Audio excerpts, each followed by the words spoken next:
May makakasuhan daw na ilang sangkot sa pagkamatay ng mga student athletes na sina Rene Baterbonia at Divine Adili. Ayon po ito mismo kay Interior Secretary John Vic Remulla. Nagbabala naman ang kalihim sa mga coach na hindi pa rin dadalo sa sabina na sila'y ipapakontem. Nasa frontline ng balita yan si Mobile Journal Alexis Ebwe.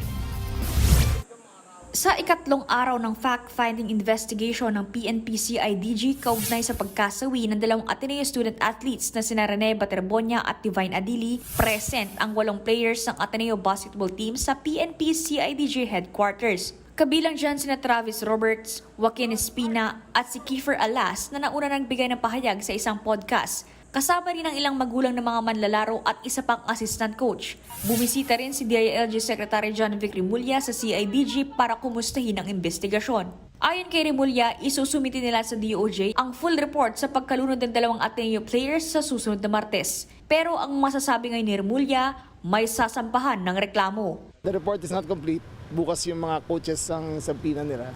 Basta may namatay, may liability lagi yan. Pero kung para masabi ko sino liable, hindi ko pa masabi ngayon. Ayon kay Remulla, 99% ng kumpleto ang report bukas. Hinihintay lang ang panig ng mga coach at isa pang manlalaro na nasa abroad. Bagamat itinanggi na ng kampo ng Ateneo basketball team na may halong hazing o initiation rights ang nangyaring team building, hindi pa rin inaalis ng PNP-CIDG ang anggulong ito. Merong circumstances na may pagkukulang. There is a possibility that probably they can be indicted for violation of the anti-hazing law. Sa hiwalay na investigasyon naman ng NBI, nakuhanan na nila ng salaysay ang mahigit 20 student athletes. Habang no-show pa rin si resign head coach Tab Baldwin at team manager Kimpo sa NBI.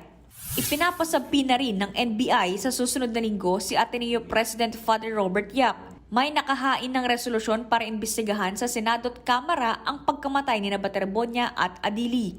Layo nitong palakasin ng proteksyon sa student athletes sa bansa. Sa ngayon nakaburol pa rin ang labi ni Baterbonia sa kanyang hometown sa Agusan del Sur, habang iuuwi naman ang labi ni Adili sa Nigeria. Nagbabalita mula sa Frontline, Mobile Journal Alexis Ebwe, News 5. Mga kapatid, Ed Lingaw po, maging maalam at may pakialam sa mga napapanahong balita sa ating bansa. Para sa mas malilimang pagtalakay at paghimay sa mga issue at headlines, mag-follow at mag-subscribe sa social media pages ng News 5.